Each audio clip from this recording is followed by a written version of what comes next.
은빛 우물 채널을 찾아주신 여러분 진심으로 환영합니다. 영상 시작 전 구독과 좋아요, 그리고 알림 설정까지 꼭 부탁드립니다. 여러분의 응원이 더 좋은 정보를 만드는 힘이 됩니다. 여러분은 우리 몸의 장기 중에서 가장 고집스럽고 조용한 곳이 어디라고 생각하시나요? 바로 췌장입니다. 췌장은 위장의 뒤쪽 깊숙한 곳에 숨어 있어서 웬만큼 아파도 신호를 보내지 않습니다. 그래서 많은 의사가 췌장암을 두고 침묵의 살인자라는 무서운 별명을 붙이기도 하죠. 특히 나이가 들수록 췌장 기능은 자연스럽게 떨어지는데 이때 관리를 소홀히 하면 당뇨나 암 같은 치명적인 병으로 이어지기 쉽습니다. 그런데 최근 제가 건강 리포터로서 아주 놀라운 사연을 접하게 되었습니다. 주인공은 올해로 84살이 되신 할머니입니다. 이 할머니는 췌장암 진단을 받고 모두가 절망했을 때 자신만의 특별한 식단으로 암세포를 극복해냈습니다. 제가 이분을 직접 인터뷰하며 가장 먼저 느낀 것은 그분이 뿜어내는 생명력이었습니다. 리포터 양반, 내 몸속에 암세포가 있었다는 게 믿어지나 라며 웃으시는 할머니의 주방에는 화려한 영양제 대신 우리가 시장에서 흔히 볼 수 있는 초록색 채소들이 가득했습니다. 사실 췌장암은 생존율이 극히 낮기로 악명이 높습니다. 하지만 할머니는 포기하지 않았습니다. 할머니는 5000년의 지혜가 담긴 전통 식단과 현대 과학이 말하는 항암 원리를 아주 절묘하게 결합하셨습니다. 어떤 분들은 이런 이야기를 들으면 에이 그런 게 어디 있어, 무당 같은 소리 하네 라고 하실지도 모릅니다. 하지만 할머니의 식단에는 우리가 반드시 알아야 할 과학적 근거가 숨어 있었습니다. 할머니는 단순히 무엇을 먹느냐보다 어떻게 먹느냐가 더 중요하다고 강조하셨습니다. 암세포가 싫어하는 환경을 몸속에 만드는 것, 그것이 바로 할머니가 찾은 생명의 열쇠였습니다. 제가 지금부터 그 비밀스러운 식단과 생활 습관을 하나씩 공개해 드릴 텐데 이는 단순히 한 개인의 경험을 넘어 췌장 건강을 지키고자 하는 모든 분에게 중요한 지침이 될 것입니다. 과연 할머니가 매일 아침 눈을 뜨자마자 가장 먼저 몸속으로 집어넣은 것은 무엇이었을까요? 영상 끝까지 시청해 주시면 여러분의 소중한 생명을 지키는 귀한 정보를 얻어가실 수 있습니다. 할머니의 아침은 아주 특별한 물 한 잔으로 시작되었습니다. 제가 인터뷰를 통해 확인한 할머니의 첫 번째 비결은 바로 따뜻한 물이었습니다. 할머니는 아침에 눈을 뜨자마자 찬물이 아닌 미지근하거나 약간 따뜻한 물로 위장을 먼저 달래주셨습니다. 잠들어 있던 장기들이 깨어나면서 혈액순환이 원활해지도록 몸의 스위치를 켜는 과정입니다. 그런데 할머니는 여기에 우리 조상들의 지혜가 담긴 한 가지를 더하셨습니다. 바로 숭늉입니다. 사실 숭늉은 우리에게 매우 친숙한 음식이지만 그 속에 담긴 항암 효과에 대해서는 잘 모르는 분들이 많습니다. 할머니는 밥이 타면서 만들어진 누룽지를 끓인 숭늉이 몸속의 독소를 흡착해서 배출하는 데 큰 역할을 했다고 믿고 계셨습니다. 실제로 탄수화물이 타는 과정에서 발생하는 미세한 탄소 성분은 몸 안의 나쁜 성분들을 정화하는 작용을 돕기도 합니다. 할머니는 어릴 적부터 마셔온 이 익숙한 물이 암 투병 중에는 가장 훌륭한 천연 항암제가 되었다고 말씀하셨습니다. 하지만 할머니의 식탁에서 가장 눈에 띄는 주인공은 따로 있었습니다. 바로 초록색 잎채소의 왕이라 불리는 케일입니다. 케일은 암세포의 성장을 억제하는 것으로 잘 알려진 설포라판 성분이 채소 중에서 가장 풍부한 식재료 중 하나입니다. 할머니는 매일 아침 신선한 케일을 준비하셨습니다. 할머니는 이 케일이 췌장 속에 숨어있는 나쁜 세포들을 하나씩 제거해줄 것이라는 믿음으로 매일 아침 거르지 않고 드셨습니다. 여기서 우리가 건강 리포터로서 꼭 짚고 넘어가야 할 아주 중요한 정보가 있습니다. 건강에 좋은 케일이지만 모든 사람에게 다 좋은 것은 아닙니다. 특히 신장 기능이 약한 분들은 케일을 드실 때 매우 신중해야 합니다. 케일에는 칼륨 성분이 아주 많이 들어있기 때문입니다. 신장이 좋지 않은 상태에서 칼륨을 과도하게 섭취하면 신장에 무리가 가거나 전해질 불균형이 생길 수 있다는 사실이 의학적으로 입증되어 있습니다. 실제로 의료 전문가들 사이에서도 케일즙에 대한 의견은 나뉩니다. 어떤 의사분들은 항암을 위해 적극적으로 권장하지만 또 다른 의사분들은 신장 질환자에게는 치명적일 수 있다고 경고합니다.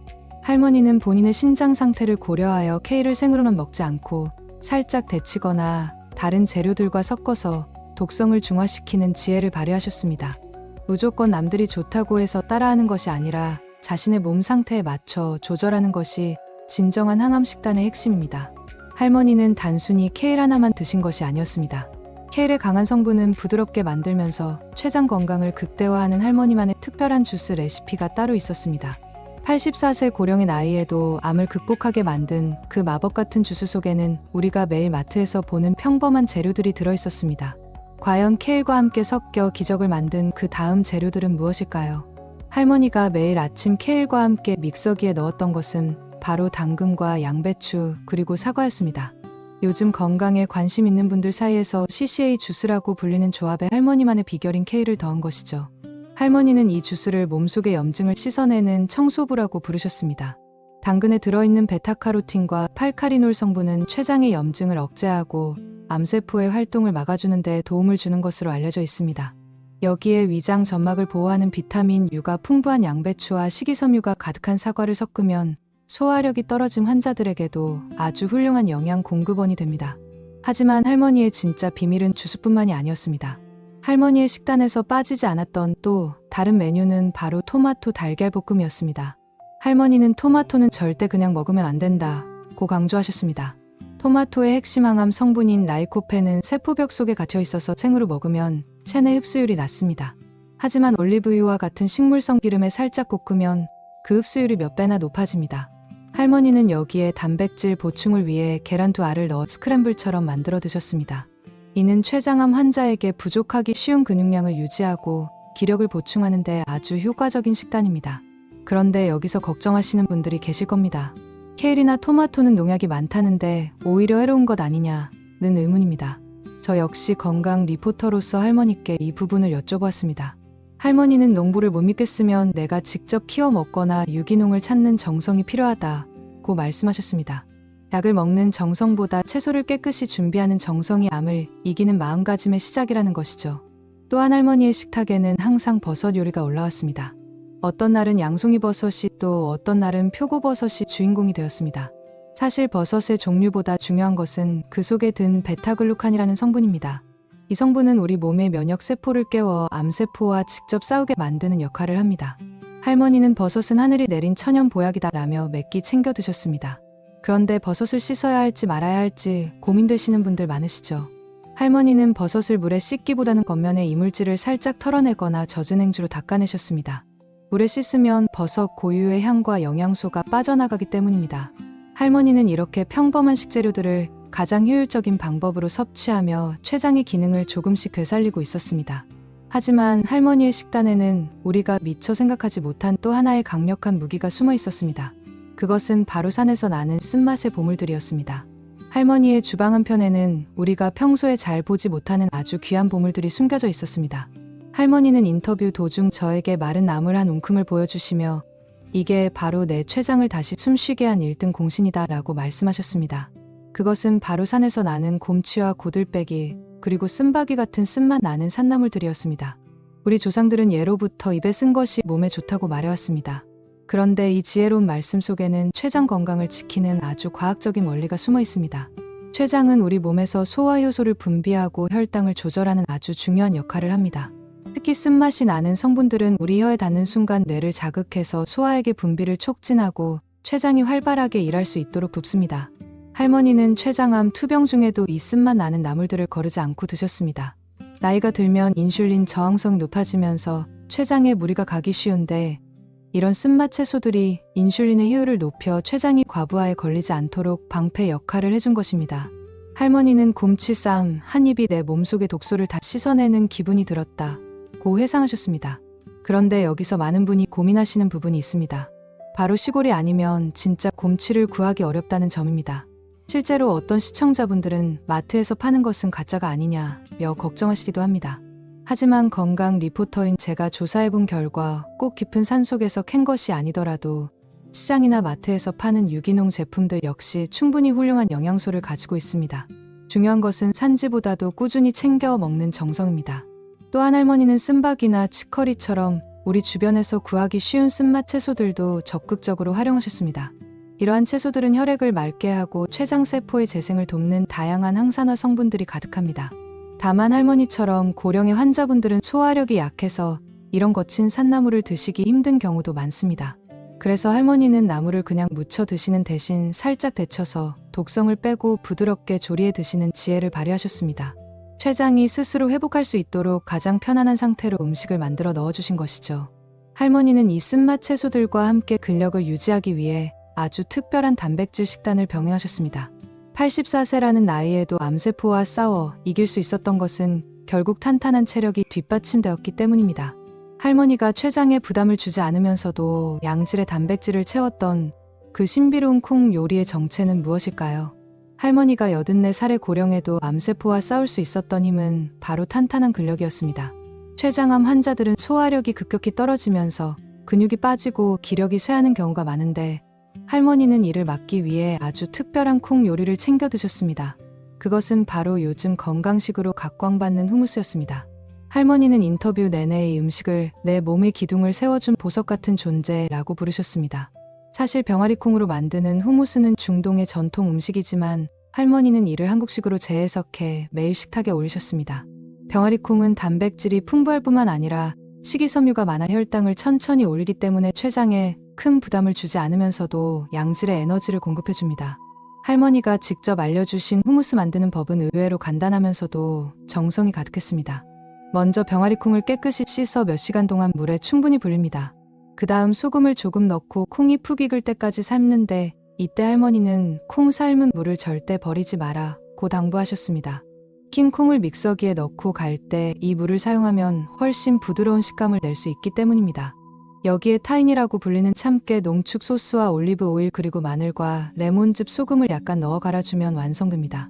할머니는 본인의 입맛에 맞춰 소금과 레몬의 양을 조절하셨는데 어떤 날은 부드럽게 또 어떤 날은 살짝 씹히는 맛을 살려 질리지 않게 드셨습니다. 하지만 여기서도 주의할 점이 있습니다. 어떤 시청자분들은 신장이 안 좋은 사람은 옥살산이 많은 콩을 먹지 말아야 한다 며 걱정 섞인 의견을 주시기도 합니다. 실제로 동물성 고기와 지방을 권하는 전문가가 있는가 하면 채소 중심의 식단을 강조하는 분들도 있어 환자 입장에서는 혼란스러울 수 있습니다. 건강 리포터인 제가 조사한 바로는 개인의 신장 수치나 체질에 따라 반응이 다를 수 있으므로 할머니처럼 본인에게 잘 맞는 식재료를 찾는 과정이 반드시 필요합니다. 할머니는 콩을 드신 후 몸이 붓거나 불편함이 없는지 세심하게 살피며 자신만의 황금 식단을 완성해 나가셨습니다. 할머니는 이렇게 잘 먹는 것만큼이나 중요한 것이 하나 더 있다고 말씀하셨습니다. 바로 암세포가 싫어하는 몸의 온도를 유지하는 것이었습니다. 그런데 할머니가 선택한 방법은 우리가 흔히 생각하는 격한 운동이 아니었습니다. 일각에서는 암 환자가 어떻게 힘든 운동을 하느냐고 반문하시기도 하죠. 할머니는 아주 의외의 방법으로 체온을 높이고 면역력을 끌어올리셨습니다. 할머니와 대화를 나누다 보니 많은 분이 오해하시는 부분이 하나 있었습니다. 바로 암 환자의 운동에 대한 이야기입니다. 어떤 시청자분들은 암 환자가 무슨 기운이 있어서 극한의 운동을 하느냐며 화를 내시기도 합니다. 저 역시 건강 리포터로서 그 마음을 충분히 이해합니다. 몸이 천근만근 무거운 환자에게 등산을 하라거나 달리기를 하라는 것은 오히려 독이 될 수 있습니다. 할머니 역시 처음에는 숟가락 들 힘조차 없었다고 고백하셨습니다. 그래서 할머니가 선택한 방법은 몸을 억지로 몰아붙이는 운동이 아니라 몸 안의 온도를 올리는 지혜로운 생활 습관이었습니다. 우리 몸의 온도가 1도만 올라가도 면역력이 몇 배나 강해진다는 이야기 들어보셨을 겁니다. 할머니는 암세포가 뜨거운 환경을 가장 싫어한다는 점에 주목하셨습니다. 그래서 할머니는 매일 밤 잠들기 전 아주 특별한 차 한 잔을 더 챙겨 드셨습니다. 그것은 바로 따뜻한 물에 생강과 강황을 곁들인 것이었습니다. 강황 속에 들어있는 커큐민 성분은 염증을 잡아주는 강력한 천연 소염제 역할을 하며 몸을 속부터 따뜻하게 데워줍니다. 어떤 분들은 이런 이야기가 과학적이지 않다며 무당 같은 소리 하지 마라 고 비판하시기도 하지만 실제 수많은 연구 결과가 강황의 항암 효과와 체온 상승의 상관관계를 뒷받침하고 있습니다. 할머니는 이 따뜻한 기운을 빌려 아주 가벼운 움직임부터 시작하셨습니다. 숨이 찰 정도로 뛰는 것이 아니라 집 안을 천천히 걷거나 마당에 흙을 밟는 정도로 몸을 깨우셨습니다. 할머니는 내 몸의 암세포들이 뜨거운 맛을 보고 도망가게 해야 한다 고 웃으며 말씀하셨습니다. 또한 췌장 건강의 핵심인 인슐린 저항성을 관리하기 위해 식사 후 바로 눕지 않고 15분 정도 제자리 걸음을 하셨습니다. 이는 췌장이 인슐린을 과도하게 분비하지 않아도 혈당을 조절할 수 있게 돕는 아주 중요한 습관이었습니다. 췌장에 따로 좋은 약이 있는 게 아니라 이렇게 인슐린 저항성을 낮춰주는 것이 췌장 관리의 1순위라는 사실을 할머니는 본능적으로 알고 계셨던 겁니다. 하지만 몸을 따뜻하게 하고 가볍게 움직이는 것만으로는 부족한 무언가가 있었습니다. 할머니는 암을 이겨내는 데 있어 음식과 운동보다 더 강력한 힘이 있다고 믿고 계셨습니다. 그것은 바로 마음의 스위치를 켜는 법이었습니다. 마음이 편해야 췌장도 쉰다 는 할머니의 말씀은 제 가슴에 깊이 와닿았습니다. 할머니는 저와의 인터뷰 마지막 즈음에 아주 깊은 이야기를 꺼내셨습니다. 리포터 양반 췌장이라는 놈은 말이야, 우리 몸에서 제일 겁이 많은 장기야 라고 말씀하시더군요. 할머니의 말씀처럼 췌장은 우리 감정의 변화에 아주 예민하게 반응합니다. 우리가 극심한 스트레스를 받거나 불안해하면 우리 몸은 비상사태를 선포하고 코르티솔이라는 호르몬을 쏟아냅니다. 이 호르몬은 혈당을 급격히 높이고 결국 췌장을 쉬지 못하게 몰아붙입니다. 할머니는 암 진단을 받았을 때 가장 먼저 한 일이 바로 이 마음의 전쟁을 멈추는 것이었습니다. 사실 많은 분이 암 환자에게 긍정적인 마음을 가지라고 말하지만 그게 말처럼 쉽지는 않습니다. 어떤 시청자분들은 순 거짓말이다, 이런 방송은 다 무언가 팔아먹으려는 수작이다 라며 강한 거부감을 보이기도 하십니다. 실제로 암 투병 중인 환우분들의 마음은 유리알처럼 약해져 있기에 이런 불신과 두려움이 생기는 것은 어쩌면 당연한 일입니다. 할머니 역시 처음에는 왜 하필 나인가 하는 원망과 공포에 휩싸였다고 합니다. 하지만 할머니는 원망하는 마음이 내 췌장을 더 갉아먹고 있다 는 사실을 깨달은 순간 마음의 스위치를 끄기로 결심하셨습니다. 할머니는 비싼 명상센터에 가거나 큰돈을 들여 치료를 받은 것이 아닙니다.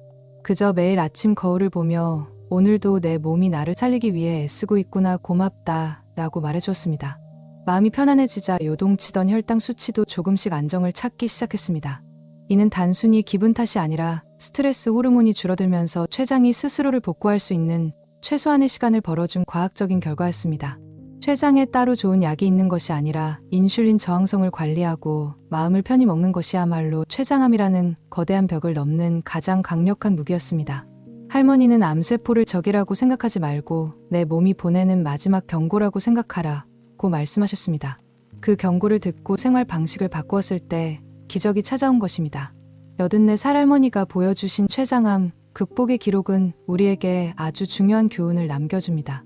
기적은 어느 날 갑자기 하늘에서 뚝 떨어지는 것이 아니라 매일 아침 마시는 따뜻한 물 한 잔과 식탁 위에 올리는 초록색 채소 한 잎이 모여 만들어진 결과라는 사실입니다. 제가 건강 리포터로서 할머니를 인터뷰하며 가장 인상 깊었던 말씀은 내 몸을 암에 걸리기 전으로 돌리는 스위치는 결국 나만이 켤 수 있다는 것이었습니다. 이 유익한 정보들에 대해 누군가는 의심의 눈초리를 보내기도 하고 또 누군가는 마트에서 파는 채소는 믿을 수 없다고 걱정하시기도 합니다. 하지만 분명한 것은 아무것도 하지 않으면 아무 일도 일어나지 않는다는 점입니다. 지금까지 우리가 함께 알아본 할머니의 비결을 다시 한번 정리해 보겠습니다. 아침을 깨우는 따뜻한 숭늉과 위장을 달래주는 물 한 잔, 그리고 암세포를 억제하는 케일과 CCA 주스가 있었습니다. 라이코펜 흡수를 높인 토마토 달걀 볶음과 면역력을 높이는 버섯 요리, 그리고 췌장의 재생을 돕는 쓴맛 채소와 병아리콩 후무스까지 할머니의 식단은 어느 하나 버릴 것이 없었습니다. 여기에 생강과 강황으로 몸의 온도를 높이고 마음의 평온을 유지하는 생활 습관이 더해졌을 때 비로소 췌장암이라는 거대한 벽이 무너지기 시작했습니다. 물론 췌장암은 예후가 좋지 않고 관리가 까다로운 병임이 틀림없습니다. 하지만 할머니의 사례처럼 80 중반의 고령에도 희망의 불꽃을 피워낸 분이 계십니다. 시골에 살지 않아 곰취를 구하기 힘들다면 마트의 유기농 코너를 이용해 보시고, 콩 요리가 부담스럽다면 조금씩 양을 늘려가며 본인에게 맞는 방식을 찾아보십시오. 지식은 머릿속에 머물 때가 아니라 손과 발로 실천될 때 비로소 가치를 발휘합니다.